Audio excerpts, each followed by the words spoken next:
Okay, welcome back to Alabama Care. Today we're at the Lakeshore Foundation and we have with us Dr. Jim Rimmer. Dr. Rimmer is the Lakeshore Foundation Endowed Chair in the Health Promotion and Rehabilitation Sciences. And we also have Mrs. Alex Yates, the project coordinator for the UAB Lakeshore Collaborative. And today we're going to be talking about an overview of the UAB Lakeshore Collaborative and the research project M2M. And at this point, I'd like to hand it back over.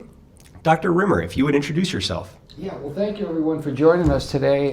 This is a real delight for myself and Alex Yates to be able to present the work we're doing, which has an extreme and profound importance to helping you either find programs that are of interest to you or to your children. So we're really, really excited today about presenting and being part of this wonderful quote-unquote family. We appreciate you being here, and we always like to ask, are you originally from Alabama? Oh boy. How much time do we have? I am not from Alabama. I have tried to work on my accent since 2012. It just, unfortunately, I've been a total failure, so I haven't really acculturated language-wise, but I love the South, I love Alabama, and everything about it, so glad to be here. Now, where are you originally from, if you don't mind me asking? I grew up in Flushing, Queens, so anybody from the Northeast, it's where my first position was at Shea Stadium. I was a vendor when the New York Mets won the World Series. I won't tell you what year that was, but you could Google it, a long time ago. And so I made my journey from New York to several other states where I did my graduate work, and then ended up here in Birmingham. And it's a great city, and of course Lakeshore Foundation is a real pearl, you know, not only in the city but for the world. I remember Shea Stadium. I grew up in Philadelphia, just outside, went to East Stroudsburg University in the Poconos, and there was a doubleheader between the Phils and the Mets for their last games at the stadium before they, rebuilt the new one. So we went up there for the doubleheader, and it was amazing. That's awesome. It was really cool. Awesome. So. Yeah, the old stadium with all those little, blue and orange metal containers or whatever they put on the outside, that was amazing. So. That's cool. You're from New York. I've been here for, like I said, about 4 years. So I feel you on that. Well, Mrs. Yates, if you would introduce yourself. Yeah, I'm Alex Yates, and I'm project coordinator for the Movement to Music study here at Lakeshore Foundation. I am born and raised here in Birmingham, Alabama. I left for a brief 4 years to go to Auburn University and then returned right back. Went to UAB for my master's, and then I have been either at UAB or Lakeshore since I graduated. So it's been a wonderful opportunity, and like Dr. Rimmer said, Lakeshore Foundation is just a pearl in this whole state, and it's even the country really. It's a wonderful place to get to work, and I've been very lucky to have the opportunity. So can I confidently say War Eagle then? Absolutely. Okay. Yes. That's a big thing in Alabama. Absolutely. College football. You're one or the other. Right or wrong, some would say. So today we're going to be talking about the UAB Lakeshore Collaborative. And Dr. Rimmer, if you would give us an overview of what exactly that is. Yeah, so I would say maybe 11 or 12 years ago, Lakeshore Foundation, which of course, was building this tremendous reputation in the area of programs and services, really wanted to add a dimension called research. And the reason they wanted that dimension is because in order to push the scientific findings into the field, into public health practice or community practice or even to a fitness center, they realized that in order to show that their programs were successful and that they can grow from those programs a research base that would provide other programs across the country with a level of evidence that these programs are effective for improving the health of people with disabilities. They gifted University of Alabama at Birmingham $2 million to set up the Lakeshore Endowed Chair. And at that time, I was very happy at the University of Illinois at Chicago. I lived in Chicago, one of the great cities of the country, and got a call from Jeff Underwood, the president, that they'd like to come up and visit and see what our facility was like and what types of programs we offered and what types of research we were doing. So they came up, Jeff, the dean of the school at that time was Harold Jones, and Patrick McNeese, who was the associate dean, and they just wanted to learn more about it. And from there, they realized that if they could find someone who had a real interest in physical activity and disability, that it would be a good match with this first endowed chairs position. So I ended up coming down and accepting that position, and the rest is history. I like how you say the importance of the studies there and having that raw data so other people can kind of piggyback off of that. And it gives a platform for other organizations to build their own programs like that. Now, in the UAB Lakeshore Collab, how many studies are going on currently? Boy, that's a good question. I don't know off the top of my head, but we have probably $8.5 million from the federal government to create a whole number of different types of programs. So we have programs, primarily in the area of exercise, but we also have other programs that deal with mindfulness, nutrition, developing core values, building out your self-care skills. We've got a lot of other things going on. I know today, the focus is on movement to music, which Alex will, really enhance and show how that's so beneficial. But we have multiple projects. Let's just keep it at that for now. Yeah. And a few of the projects, like you mentioned, center around movement and being able to move around and that's impact on health. Why is movement so good for being healthy? Well, it's a biological need. Everyone needs to move. We weren't built to be sedentary. We were really built historically, through our ancestors to move. Sometimes we had to move because of inclement weather. There'd be, you have to shift and move to other parts of the world to protect yourself.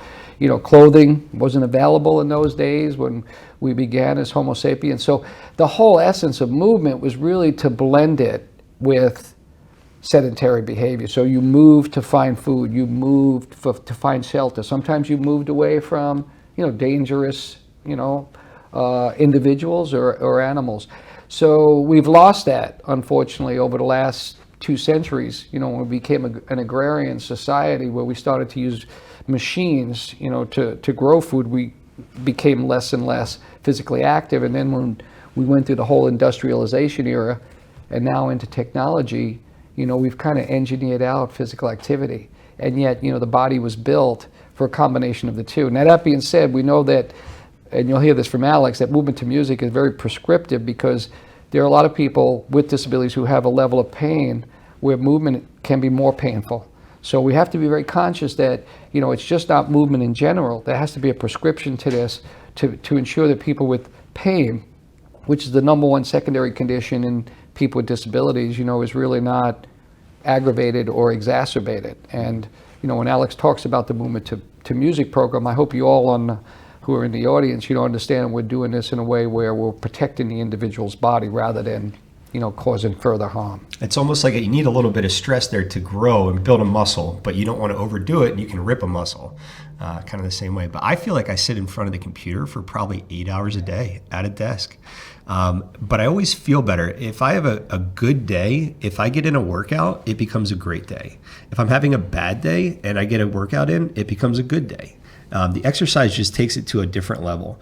And I play hockey down in Pelham. That's a good outlet for me. But you have to have these physical expressions that kind of rejuvenate you there. So it seems kind of common sense to me, but what we need to do is back that up with hardcore data through these studies. And I'd like to hand it over. Mrs. Yates, if you would introduce the M2M study. Yeah, so Movement to Music, or M2M, it is a program that we have been studying for a few years now. We actually have our second grant from the National Institute of Disability Independent Learning and Rehabilitation Research that would take us for 10 years of studying this particular program. The first iteration of it, we were really looking at, can we start to create a program that would be complementary with some of the more popular exercise programs like yoga. Now we've taken it to the next level and we're looking into really the different aspects of the class, which it does have music, it does have movement, it does have range of motion. We do aerobics, we do strength. So we kind of have an all-encompassing program. We're really looking at it at how can we create this into a community-based program? How can we take it out so that more individuals can reach it and receive the benefits of it? So at this point, we're 3 years into this portion of the program. We did have to restart our plan a little bit after COVID came along. So we're completely remote now, but it's allowed us another opportunity to really see how to disseminate this to individuals at their own home, which has been a huge hurdle for us in the past. Transportation can be a major issue. So we've now taken that out and we're able to get this program to individuals, allow them to move in the comfort of their own home. They can hear the music, they can still interact with the other individuals who are in the class with them. One of the unique aspects of Movement to Music is that we have a class that might focus on individuals who can walk with or without assistance. But we also have adaptations for another class that's for individuals who might only use a wheelchair for their mobility. We also have another class that's focused on adaptations for individuals who might not have full effect on one side of their body as a result of, maybe having had a stroke. So we try to make sure that this is a class where we can provide movements to everyone and make sure appropriate adaptations are provided so that everybody can participate. Yeah, so the exercises there are really class specific. They are. So you'll be in a class with somebody that has the same abilities as you, and the exercises will be tailored for you individually for that community, that class. I'd like to ask, is there anything that really surprised you about going to remote or kind of telehealth?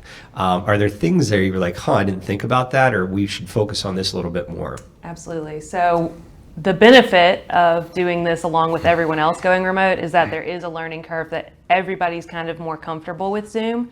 We weren't necessarily prepared for that because we got this change started basically in March of 2020. We saw what was happening and knew it wasn't going to be a quick turnaround.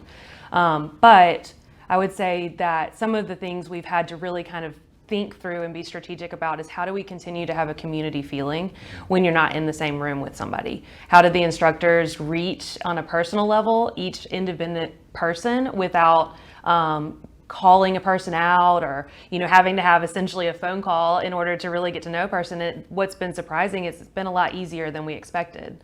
I think everybody is enjoying the opportunity, especially we're a little bit more open now, but at the beginning when we were still pretty closed, it was a great outlet. People were able to have that social interaction and be a part of an exercise program that encompassed so many things, but that at the heart of it, they were involved with something. And I think that was a really big benefactor that we were a little prepared for, but surprised by how well it went. I think we're going to get a lot of studies in 10 years about the mental health that happened during the pandemic, and to have these outlets where you can talk with other people, your peers. I think the benefits of that are going to be very high. So what you guys are doing is you're doing the physical exercise, but you're also giving people almost a therapy session to be with their peers. Now, you guys have been doing this study for a few years. How many participants do you currently have? So right now we're about to end a wave. So we had a group that did start with the study before COVID hit. So we had 20 people who were doing that version of the study. We've since restarted and we're also re-recruiting our full number. So at this point, we have about 15 who will complete with this first iteration of the wave. Our overall goal is 108 people. So we have a few more waves that are coming up. But we try to have a class of 9 or less in with a Zoom session, just because of the way you can still see each other in the presentation of Zoom. And then we've said 3 or more because we do a group class. We want to make sure there's enough people to have a group feeling. And what is the age range of the participants? We are looking at individuals between the ages of 18 and 70. We look for a diagnosis of CP, MS, spinal cord injury, spina bifida, Parkinson's, stroke. We want to make sure that they are independent, but we do allow for caretakers to be a part of this as well. So it's fairly open as far as our inclusion criteria. And you're currently taking new participants. So anyone can sign up, even if a program's going on, the 10 to 12-week program's going on, they can sign up for the next one. Absolutely. Okay, I want to ask more about that in a little bit. Dr. Rimmer, if you could comment kind of on the hypothesis being tested for the M2M study. This particular study, we're looking at better understanding if people with a range of functional limitations can be sort of collapsed in the same group and achieve the same benefits. In our first study of movement to music, which Alex had alluded to, started in 2013 and ended in 2018, we focused primarily on a couple of disability groups. And what we found, in particular with multiple sclerosis, is that sometimes there's greater heterogeneity within the same disability group as there is across disability groups. So if you look at multiple sclerosis, there's a whole functional continuum where some people, completely independent, they're still doing vigorous exercise, and others can't, really move very much and need a much more limited program. So we just thought this would be a great opportunity to take these 108 participants and try to figure out, if there's a better way to organize classes in the future. And as Alex mentioned, one class would be completely chair users. We know that, a lot of what people are asking us for are things that are very specific to their own function. So it's a little more challenging to put chair and somebody who can stand and do exercise in the same group. So we're trying to break it out by chair, use of one side of the body, or somebody who could do both, standing and sitting. Now, does somebody have to be in the state of Alabama for this, or because it's remote, could you be anywhere in the world? We've opened it up. We have not left the country necessarily, just because we do have to go under IRB and there's specific regulations that we have to follow into. But nationally, we can do that. We ship equipment so that everybody can have a laptop and access to join the classes. So we've been sending it all over at this point. We've actually had a lot from up north. We've had a few people a little bit further out west, so it started to reach a little further. Yeah, so the equipment's kind of like a loaner for 12 weeks? It's actually not a loaner. We do send it and they can keep it. It's all the equipment that we need for doing testing at the beginning and end. So we do blood pressure cuff, pulse oximeter, a few little things that we need in order to measure their physical health at that point. We send that along with the laptop, which is fully set up and ready to join the Zoom sessions. It's got a few documents on there for reference, and that's theirs to keep. Well, I feel like if you want to start getting healthy for about 12 weeks and you want a free laptop, you might as well join up, get all this cool stuff and be a part of the class there. Absolutely. Now, we just have you two here today, but the M2M study is quite a team. There are quite a number of people on there. How many people are on the team? So we have 5 individuals who teach the class that are our instructors, 3 who are kind of a primary and they help to develop the actual classes, and then 2 that have also helped to step in and learn along the way. We currently are training 3 individuals from the YMCA to hopefully be able to teach this in the future. We have 2 research assistants, and then Zoe Young is our science investigator. So we have a full team, and then Lori Terrio is our communication. She's really getting out there and making sure everybody is able to know about the study that might be interested in joining. So we have a large team that's helping get this whole thing going. Yeah, on the page, and we'll put the link to the page in the chat so everybody can see that. But there's quite a bit of a group there that you guys have. Yep. Now you mentioned the YMCA. So are you looking at expanding the program outside of Lakeshore? When we first applied for the grant, that was a big step, and it is still a big step. It's just we have to kind of see where we're going now that COVID has changed. But our whole goal was to actually have it into 5 different YMCAs by the end of this grant's 5 years. And the point of it is, we are doing research and we do need to have the hard data to know that this is a successful program and what benefits it provides, but we don't want to just keep it to ourselves.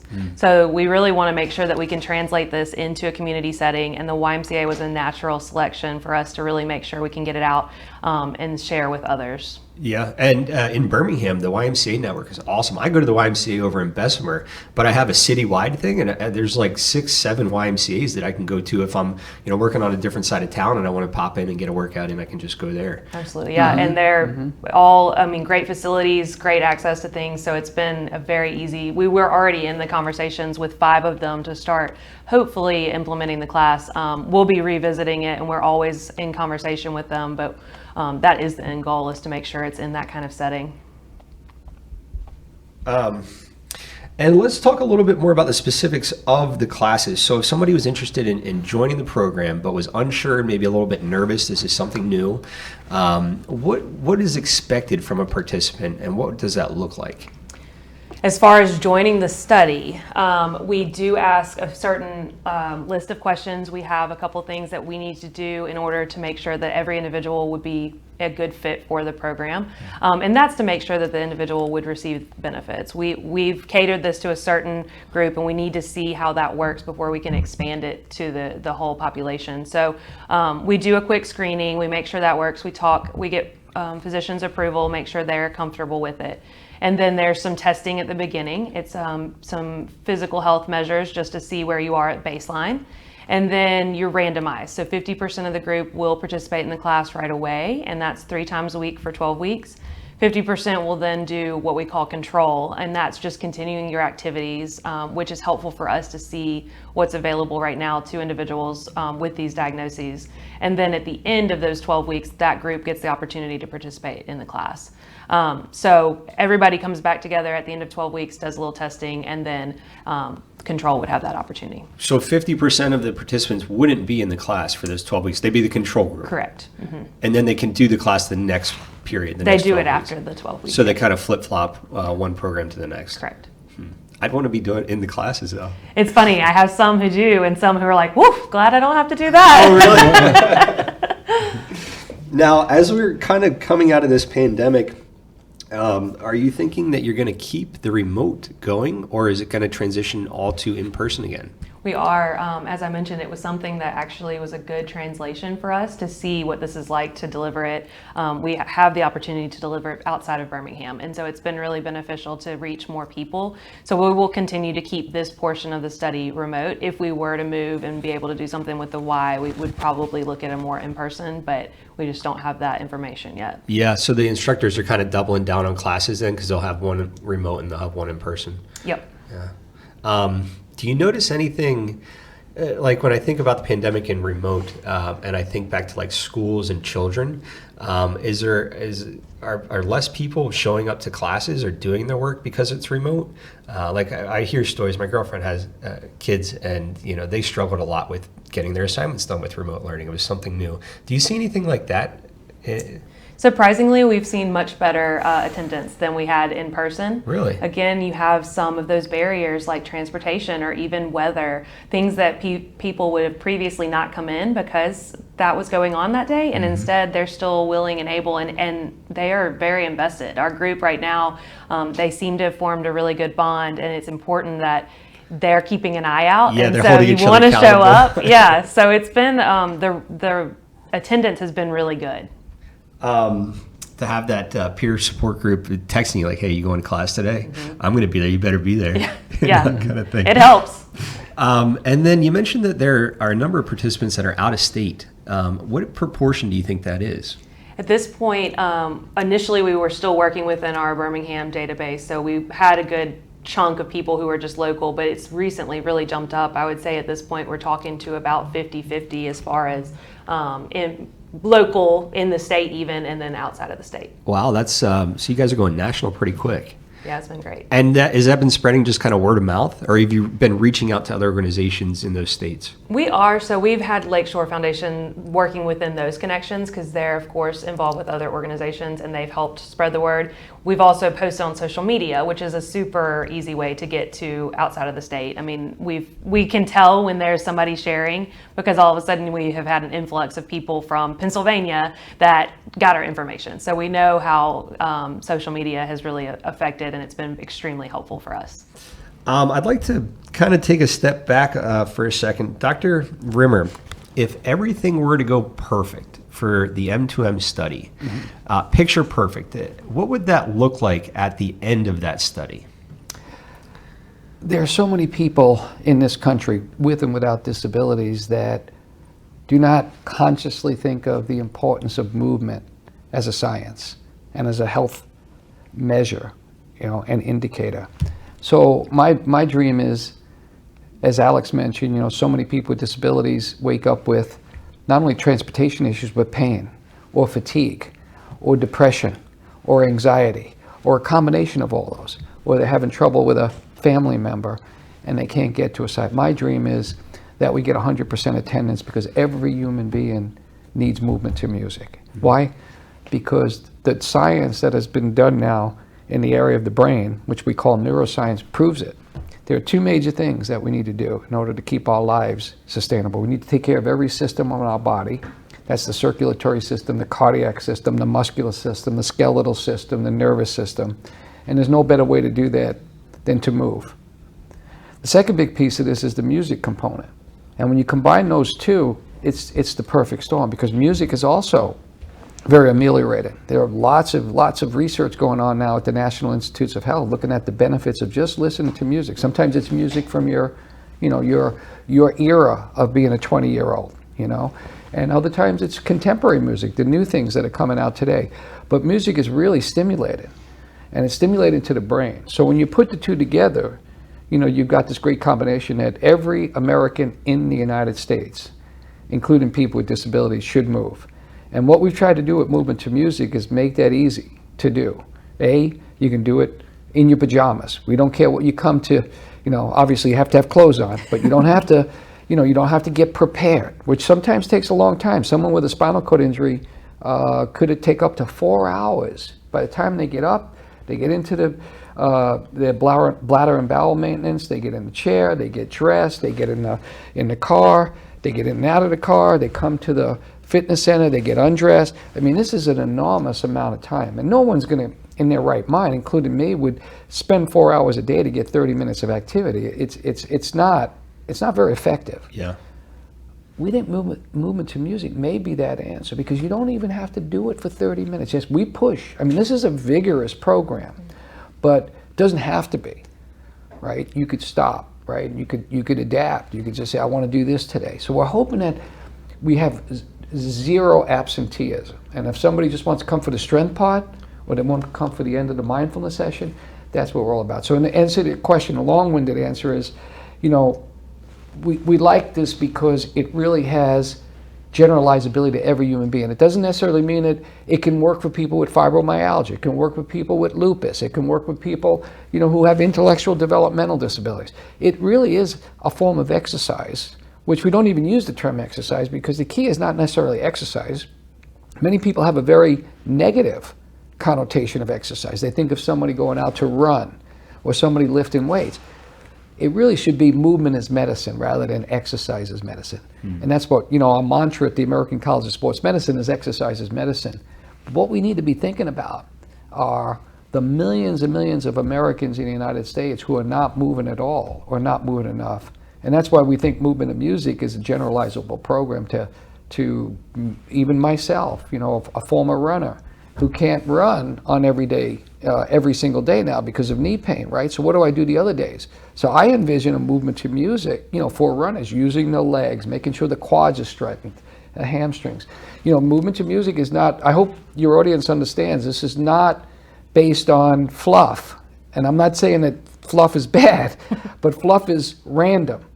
This is very precision based. And if you read the literature in medicine, everything is moving towards that precision. The end user being an N of one, a single individual benefited, and then generalizing it to the millions of people who need it. Mm-hmm. I can't believe you used to be a runner. I hate running. I have shin splints. I wrestled in college, and that was part of it for losing weight, and I hated it.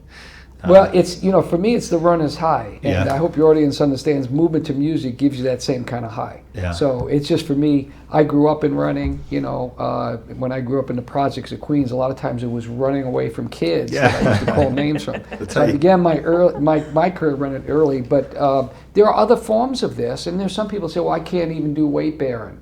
I can't even get out and go for a 30-minute walk because I have so much pain and so much discomfort, or I can't deal with the heat. And I think what Alex described today, this movement to music, is exactly the answer of what people need in order to at least start the process of becoming, more mobile, and certainly looking at that as an opportunity. We hope that people who are watching this show really do contact Alex and ask him for, maybe we need to do it for kids with intellectual disabilities. Maybe we need to focus on a specific population.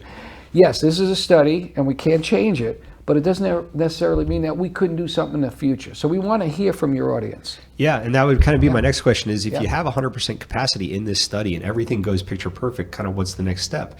Is it other states adopting this or licensing this study out so other organizations start to incorporate it in their other lakeshores throughout the country?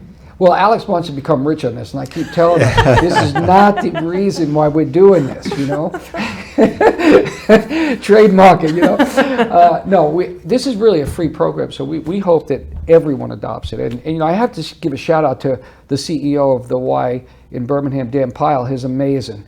He gets it. He understands the value and the importance of doing movement to music. Wouldn't you agree with that? Absolutely. He's been great. So you have to start with a CEO, and Dan is the CEO here in Birmingham, and he's just done an outstanding job of supporting this program and this project every step of the way. So we hope to see every YMCA instructor someday do this. This is not going to be the end of our funding. So if your audience has questions or comments, have them send it to Alex. She can respond. Let me know what we need to do going forward. Yeah, I love the YMCA kind of work there, the relationship. Yeah. And I've had a lot of people on the broadcast say that they wish the YMCA had more accessible programs. So this is a perfect thing for the YMCA to kind of, introduce there. And it makes sense that the movement is really healthy for long-term success, viability for yourself, taking care of yourself. I never paid much attention to the music. Now, I work out and I love listening to music. I have music in the background when I'm working, but I never read any studies or anything like that. We had an audiologist on, on Tuesday, and they were speaking about the importance of speaking to your children, whether that's just reading a book to them or talking with them. And now I'm wondering if just as it's important for children to have that audio stimulation, it's just as important as you continue to grow. And as you're an adult, it's important to get that stimulation. And you're saying it's through music. I never thought about that music. Yeah, music is powerful. It is really, really powerful. I mean, even when you look at the literature on people with cognitive issues like Alzheimer's, and they put certain music on, their brain just comes to life. It's a totally different person.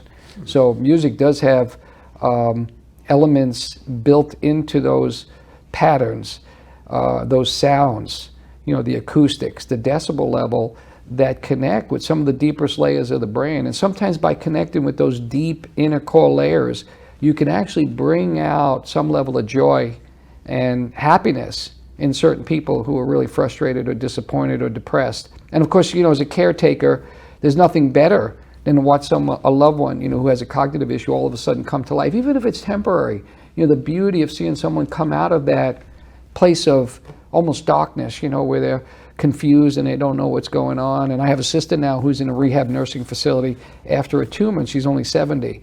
Music is a beautifully comforting way for her and her husband to reunite, in a moment of time, albeit very short, but something that they could live on and he can live on, when he leaves the facility. So, again, I just hope your audience understands that we're here for them, and that if we could work with people with cognitive disabilities in the future, we'd be delighted to put a movement to music program together, submit a grant, and show, the potential opportunities of how music and the movement together actually have synergistic effects that have much better outcomes. Yeah. I notice it sometimes when I'm listening to a song for the first time and I really like it, and like the hair on the back of my neck goes up. Yeah. It's powerful there, and it kind of anchors whatever I'm doing at that moment to that sound of music. So if I hear it a few years later, I'll be like, I remember exactly what I was doing when this happened, because it had such an effect on me. Now, when we talk about music, are you guys doing like Metallica in the classroom, or what kind of music is it? No, so with any program, copyright with songs is difficult. So what we have is a little bit more, you won't necessarily hear exactly what you're hearing on the radio, but we are taking sounds and we are taking the musics that's behind that lyrics, and we're using stuff that have different themes. So we have kind of worked really hard to create a different variety. There's 36 classes, there's 36 themes. So we found, even somebody will come in and it'll be country western and they just really, really dislike country. But it's not, twangy words that you're hearing. It's got a country theme to it, but it's a fun music. And at the end of the day, that person says, this was awesome. It was something I wouldn't have done before. Is it like a lo-fi chill cow thing on YouTube? You ever seen those? I have. It goes for like 12 hours. We might have one that could resemble that, but I feel like that kind of wants to put me to sleep. Yeah, so it's try to more find like a little more upbeat.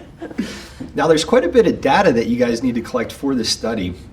What kind of data is collected, and how is it collected? So we do a lot of exercise preferences. We do a lot of things that we want to know just what's available for people right now with these 7 disabilities or diagnoses. So we do have a lot of questionnaires that we ask. We want to know what's available. We want to know what your preference is. We want to know, we do like to ask about pain, fatigue. So we do a bunch of that. We also do physical measures. We want to see that this class is providing all of the things that we put into it, cardio, strength, range of motion. We want to know that those physical measures are actually changing. So we'll do some things at the beginning. If you are someone who's able to stand, we'll do a sit to stand test where basically you're in a chair, you stand up, you sit down a few times. We'll do that at the beginning, we'll do that at the end, and we'll see if there's a change. We have a couple things. We don't do weight. We're not interested as a weight loss program, so we're not focused in on that. We will look at your blood pressure. We will look at kind of a cardio test that's a arm-based exercise. It's going to music, and it's a little bit of just seeing your endurance. So we're kind of testing a couple different areas, but all in all, it's really a broad span of trying to get a good picture of each individual person and see where they are in their life and what's going on, and then what does it look like after the program? So for each person, will they have their own data collected? Like for someone Yes. is having trouble getting up out of a chair, so they'll start with testing the chair, and then at the end of the study, they'll also do that. And somebody in the same class would have a different start and finish. Correct. And then as far as when we report data, it's never reported on an individual basis. It's always grouped together. So when it comes to privacy, you're never going to be, participant A. You will always be a part of one group. And that data will then be lumped together with all the other groups and shared. So it is individualized. You never know how another person's tested or what their scores were, and vice versa. But then we group it all together when we're reporting it at the end. So if a participant, and this sounds really cool because you could build your own study basically as a participant. You say, I'm struggling in this area and I want to work on this. And so the age-old comment of whatever you measure gets better, so you can say, I want to do this. And then you guys will help them and through the exercising and then record everything along the way. Absolutely. We actually have a health coaching component of this as well, which is a big part of it from a participant's individualized goals. So it's not always the measurable, what I did at baseline, this is what my score was, but a lot of times it'll be, at the end of this, I want to be able to go and walk with my granddaughter around the park 4 times. And so throughout the 12 weeks, we do have our instructors having regular calls with them and having SMART goals set up. So if you want to go 4 times, we're going to ease into it by trying to go 1 time and then build up. So every participant gets the opportunity to kind of establish their own goals on top of just attending the class and hopefully gaining the cardio and strength benefits of participating in the program. And if you would speak a little bit about, most people think about movement and exercise studies, a lot of lifting weights or, running, that kind of stuff, but you guys are doing a lot more like in the mindfulness sector. If you could speak a little bit about that, and you kind of mentioned that they'll make just regular calls and check in on people. Yes. What does that look like? So we have some stuff within the class itself. We do a cardio imagery that is a mindfulness side of it. We have a mindfulness moment at the end where we really calm down after doing all that exercise. We have, as far as the social cognitive getting together of being in a group, and we have a few minutes before class and a few minutes at the end of the class where everyone's just chatting and catching up and developing friendships within the classroom. And then in addition to that, you develop this relationship with your instructor who is also a health coach, and that's somebody that you can lean on for support and establish some goals, maybe have some guidance on how to achieve those goals. So it is all encompassing, and we definitely have a heavy focus on mindfulness and really getting all aspects of health included into this. Yeah, it seems like a little bit of therapy in there as well too. I have a family member and she recently is doing a dietitian kind of not study, but program. And she said one thing that she really likes is that her coaches, she has a few different coaches, will contact her throughout the day, or if she ever has a question, they're a text message away. And so she feels like, yes, she's doing well with what she's eating and the dieting stuff, but she also feels like it's group therapy almost for her. Well, she'll be like, I feel like eating this right now, so I'm going to text them and they'll kind of walk me through, well, why are you eating like this? Is there a constant contact that's available through the program like that? Like you can call your coach if you want to? So you can call the study staff at any time. We have a couple different numbers that you can always call depending on kind of what your need is. We do meet 3 times a week, so generally everyone's kind of getting that contact as they need it. But certainly if you're in one of those moments where you just need to talk to somebody, the phone number is there, and we are always around. There's, like you said, a huge staff, so somebody is available to answer. But we are ending our current group, and they've already asked about sharing numbers with each other to continue this effort going forward of staying friends and trying to encourage each other to stay active. If somebody's done a 12-week program, can they do another one? I know you said you switch 50-50, but can they do another one after that? Well, there are other studies that we tend to share because honestly, we hope that they've gained the benefits of that program and that we are giving them a resource to continue that. Yeah. But we also want them to have the opportunity to participate in other programs, and by continuing with us, they would be not able to continue in other programs. So we have had a couple people do this because we went from the in-person to remote, where they did it originally and they've done it again, but we don't re-enroll going forward. We try to encourage them with the resources we give them to continue their plan and doing the class, and then of course, if we're ever in a Y, they'll get to find out about it. Yeah, so I imagine going through the study and then being like, hey, now this is at your local Y after the 12 weeks or 24 weeks would be a nice transition for them. Absolutely. Do you notice people that get into one program, after that program's done, will they do another program under the UAB Lakeshore if they're eligible? Does that happen quite often? Yes, we have a program called Mentor, and Dr. Rimmer can kind of speak to this, but it is a great complement to our program where we're kind of focused on movement, and we do have a little bit of mindfulness in that. Mentor is really focused on the mindfulness, exercise, and nutrition, just whole health approach, and it's a little less prescriptive, whereas we're saying this is 3 times a week and you're going to do these movements, and it's very individualized but prescriptive in that. And the next step is really kind of taking what you've learned and being able to go to Mentor and gain some more knowledge, especially with nutrition, since we don't offer that. So we've seen a lot of individuals go from our program straight into Mentor. Yeah, I imagine that's a really nice transition there. Dr. Rimmer, if you'd like to introduce Mentor a little bit there, some of the background. Yeah, well, we talked about the synergistic effect of movement and music, and that has tremendous, powerful impacts on the brain.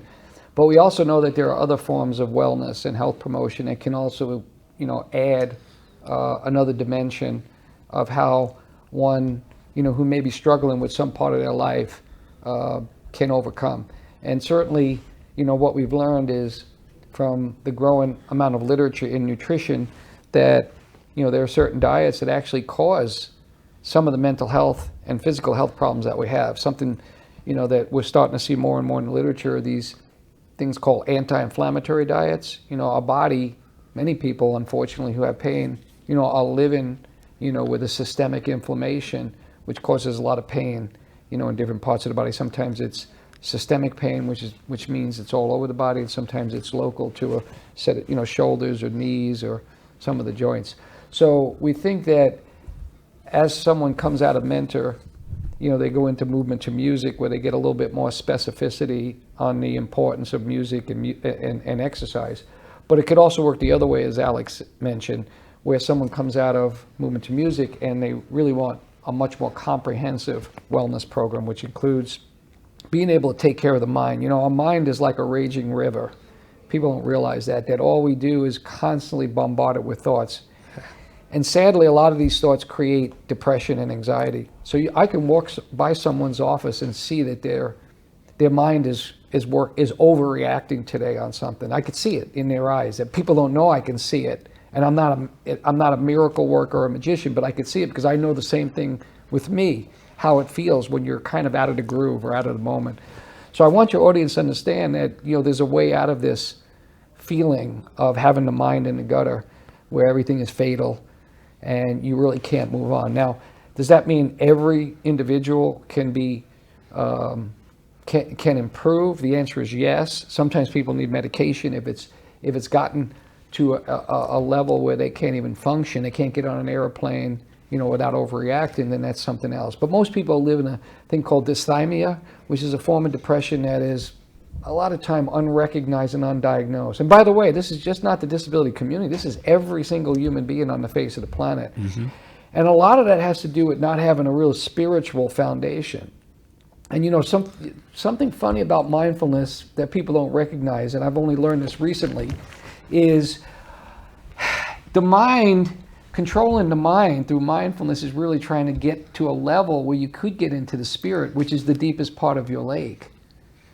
And I never realized that, because you think of mindfulness as being very secular, that everybody does it and it's got a science, but it really is just trying to clear, the clouds of thoughts so you can get down and try to figure out what is this inner purpose. And inner purpose doesn't mean to become a scholar or a researcher. Inner purpose is really about treating each other, in that moment the same way, with joy, peace, love, and the spirit of the soul. So we think that mindfulness leads to the spirituality of mentor, and then you take the spirituality and you bring it back into your daily activity. Movement is part of that process, as Alex mentioned, but it all fits together, and that's what mentor is. It's the whole package together. But we also know that movement to music, needs to be done because you need to start with movement in order to reach the mind, which then in turn can reach the spirit. Yeah, I like if I were doing it, I think I would do M to M, and then I would go into the mentor, because if I'm having a bad day and I want to make it a good day, as long as I do a half hour's worth of physical exercise, it changes my mentality there. But it sounds like if I know somebody that is dealing with a lot of stress in their life, this is like a 3-month program that could turn their life around in 1 year. I think you bring up a good point. I want to accentuate to your audience that movement changes blood flow. And when you have blood flow changing to the brain, you do end up getting that junk that's in there that gets stuck in there out of it. So you're absolutely right. I mean, the whole area of beta endorphins, and now we're even seeing this thing called epigenetics, where you can actually do something called gene transcription by exercise. You're changing your disability genes, you're changing your depression genes.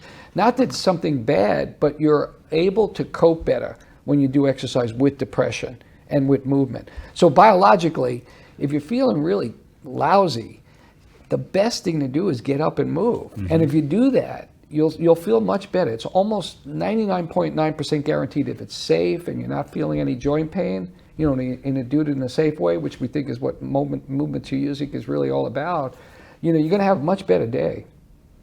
Now, you mentioned a little bit ago about inflammation in the body, whether that's all over or local, and then you mentioned diet. What are you noticing between the two there? What causes that inflammation if someone's... It's a new science, so it's emergent, and we've got an unbelievable nutrition science department at the University of Alabama, Birmingham, so there are a lot more people that could talk about this issue. You might want to do a whole show on just inflammation with Dr. Barbara Gower, who's amazing. She is one of the international researchers in looking at low carbohydrate diets. But let me just put it in a nutshell about nutrition, because I'm passionate about nutrition. I mean, everything I do, every minute of the day, has something to do with nutrition. I'm eating sardines now on a regular basis. Sardines? Oh yeah, sardines are extremely healthy. I used to eat sardines in college in Louisiana hot sauce, and it was like our cheap man's gourmet, and we put them on crackers. And yeah. Well, if you can do it without the carb, the crackers even better. But the whole area of medicine, food medicine, nutritional medicine has grown leaps and bounds. So that's a whole nother show for your audience, because you'd be surprised at how much your life can change by eating the right kinds of foods and getting rid of some of the worst. In a nutshell, we know that processed foods, and I have them in my house. I don't eat them a lot, but when Boulder chips are on sale, my wife has to go out there and buy 1,800 bags. And every time I see one gone, there's another one that appears. And I keep telling her, don't do this to me. Keep it out of the house. But she says, that's the only thing we really eat, because we eat vegetables most of our day. And I think that your audience could really benefit from understanding more about how food actually impacts every system in the body. Why sardines specifically? Are they like pack a lot of protein? Well, I am a madman for finding these things called superfoods. There actually is a term now in the literature called superfoods. Yeah. And blueberries, something I started 20 years ago, is a superfood. And has enormous benefits from not only the anti-inflammatory standpoint, but also from cardiovascular enhancement. Your blood flow, your rates of heart disease go down. So I started that. About 30 years ago, I started with green tea. Green tea has something called catechinins in it, and they're amazing in terms of, again, increasing blood flow, reducing issues with circulation, improving cardiac function, stroke volume, getting better flow of information to the brain. Sardines are more for the brain than anything else. Omega-3 acids, fatty acids, they're just been known for a long time, but we just don't quite know if the tablets that you take, or the, what do they call it, capsules? The pills, yeah. The pills are as Like good- fish oil kind of thing? Yeah, fish oils. If that's as good as the actual fish itself. Now, why are sardines? Why sardines? Well, sardines is a general term, came from the island Sardinia outside of Italy, right? Which is one of the, if you want to read a good book, there's a book called the Blue, what is it called? The Blue Zones. Yeah, the Blue Zones. And there's 8 parts of the world, these 8 countries, Sardinia being one of them, or islands, where people live to over 100. I mean, the rates are staggering in terms of number of people. So they go back and they study, scientists go back and study, what are they eating? What are they doing?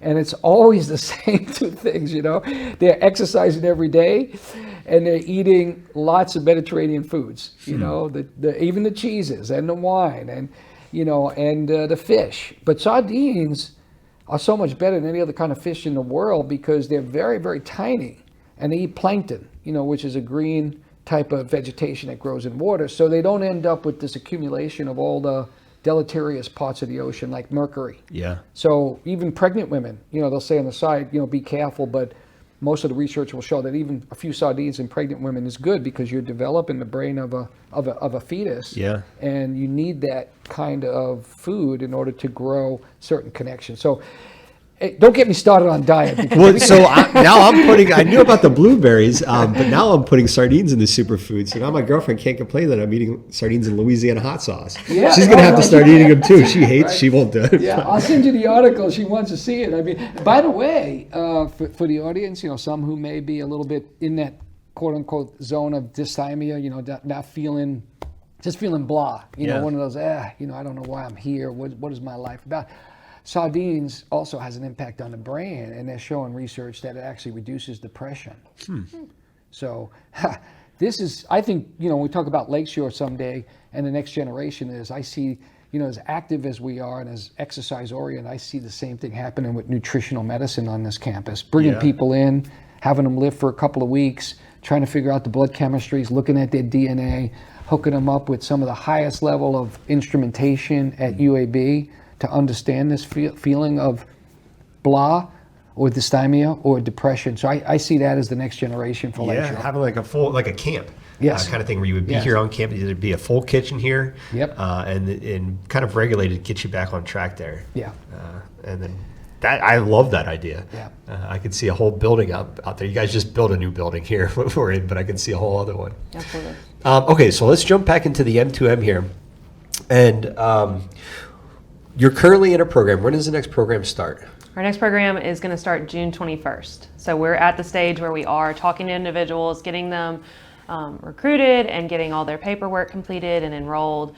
We do have to do testing beforehand. So generally we're looking at the next 2 to 3 weeks, really getting people in order for them to get started at a timely point in June. And how do I sign up? There's a website with a registration form in there. It's www.m2mstudy.org. And I know you mentioned putting that kind of in the chat box, so that'll make it easier. Yeah, we're going to put that in the chat box. And I don't have to bring anything with me. I can sign up, and you guys will provide me with all the information. You'll send out the equipment if I need it. I just need to show up. You don't even have to show up. You have to stay at your house and receive the package when it arrives and log into Zoom when we ask you to. Now, are you doing the June 21st remote or in person? We're doing remote. And when do you think you'll go back to in person? We won't in the 2021 year, and we may not even into 2022. We don't have a plan yet, but certainly it seems like it's our best. We don't want to have to keep changing back and forth, so it makes the most sense for us to continue at least through this whole year with the current plan. Okay, so if people are signing up for this year, you can know that you won't have to deal with transportation. Exactly. You can do it right from your house there. Well, we're going to kind of wrap up here, and we always like to ask, how can the Alabama Care community help your cause and what you guys are doing? Well, for us, I think I could speak for Alex, and certainly she could make other comments. We're here for you. Alabama Care, we understand and are passionate about the work that you are doing, reaching the community of people with disabilities. So our job is to sort of serve as an auxiliary to that, an adjunct to the great work you do. But our biggest challenge, and I want everybody on this webinar to understand that our biggest challenge is that we've got to understand how to get people with disabilities to a level of consciousness where they see exercise as one of the most important aspects of their life. And right now that's not happening. And I think it's not happening for a number of reasons. And as Alex mentioned, the cost, the transportation issues, this is not for me. I hate the word exercise. It's not going to do any good. I've tried it once before and it didn't help me. I think all those things can be eliminated through movement to music. The other part of this is that movement to music, we want to know how you feel about this. I mean, that's what we live for. If you've got issues where you think it should be X or Y, that's what I do for a living. I write grants to try to meet the needs of the community. So we care, Alabama cares, we care for you, Alabama Care, and we hope that you care enough for us that you put this program as one of your highest priorities and get it out to people who need it. We'll take care of the rest of it, as Alex mentioned. So I'm going to try and get a few people. Maybe I'll sign up for it if I can. Maybe Clifton and I'll do it. We can't encourage other people to do it if we haven't done it ourselves. Absolutely, That's true. Yeah. We can do like a live demonstration maybe one day. That would be awesome. We could do it. Yeah. And so actually, you guys, do participants have any type of compensation? We do. So we know that within research, we have to ask participants to do a lot of certain, structured. We really want you to be able to attend as much as we can, because in the end, yes, we want this program to be in the community and we want people to receive the benefits of it. In order to do that, we have to ask a lot from people. And so we do provide compensation for their time. Over the span of time, you can earn continually, but at the beginning we do provide $25 right off the bat, and then once you've completed the program, $50. And then going forward, we can give you opportunities to gain more money as you do some questionnaires and things like that to continue our opportunity to study the effects. I feel like a professional athlete, getting paid to work out, or getting paid to perform exercise movement. Yes. And what days of the week are the classes? So right now we're looking, currently we have a class Monday, Wednesday, Friday. We have 2 different class times. In this next group, we're going to have Monday, Wednesday, Friday at 11 and at 2, and then Tuesday, Thursday, Friday at 12:30. And those are specific to the functional groups, so it's not just a sign up for whichever class time. It is putting you into the correct functional level group that you'll receive the most benefit from, but we've tried to start expanding and having more classes as we're able to. Yeah. Sometimes I could see how that would cause a little bit of trouble if someone's working at that hour or something like that. It is. And we do have the opportunity to look, if we have enough people that call and say, I really do need after 5, we can add that class. We just haven't had the need yet. Gotcha. Are there any, is there anything that we're going to kind of end the broadcast here, but is there anything that we haven't talked about that you think either a person with a disability or their family member would benefit from hearing? Good question. That's a great I question. hadn't thought about that. Yeah. Yeah. Is there anything that comes to mind that we just haven't hit on today that you think, your audience should know this? Well, I personally think that, we need to hear from them, right? And so I'm sure there are things and issues that they're dealing with in their mind or their children's mind that we can help them with. Now, can we help them tomorrow with that? No. That may be something that may take us a little bit of time. But I want to promise your audience that if they're suffering, any kind of suffering, physical, mental, emotional, architectural, attitudinal, discrimination, racism, ableism, we'll find somebody here at Lakeshore to help them. That's our life passion. I often think about, someday I'm going to, have to step off the stage, and do something else and retire. But there's one thing I cannot get out of my mind, and that is the pain that I have seen in my 40 years in higher education of people with disabilities who have been discriminated against and don't have the kind of programs that they need. So if I have to stay in this role for more time than less time and give up fly fishing, my home in Boulder, Colorado, I will do that. But I have to hear from you, the audience, to be able to keep me, connected with you. Because without you, I feel like I don't even exist.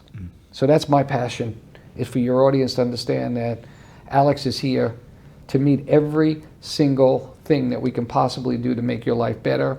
We understand that this is not a one-way street, that you have to do part of it. You have to sign up.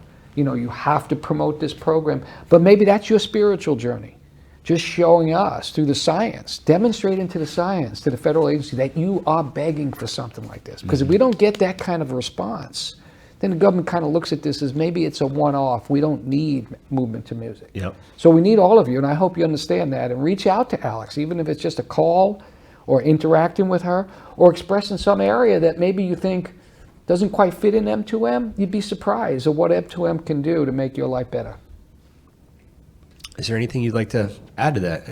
Yeah, I think just to piggyback off, I mean, I am here to represent Movement to Music. It's the study that I'm, hired to work on. But in the end, we have an array of opportunities, and the whole purpose of the collaborative is to provide opportunities for individuals with disabilities who may or may not be able to find something, and we want to help. So, give us a call. We have recruitment coordinators, Lori Terrio. We have a couple others who you can call and talk to and just say, this is, what do you have? What could fit what I'm looking for? So Movement to Music is a great program. We would love to have you. It's also, there's other programs that might be a better fit or might be of more interest to you. And we would just, as a collaborative, we'd love to have any of your audience call us, and we can try to help connect them with programs, with Lakeshore Foundation, anything that we have to offer. Yeah.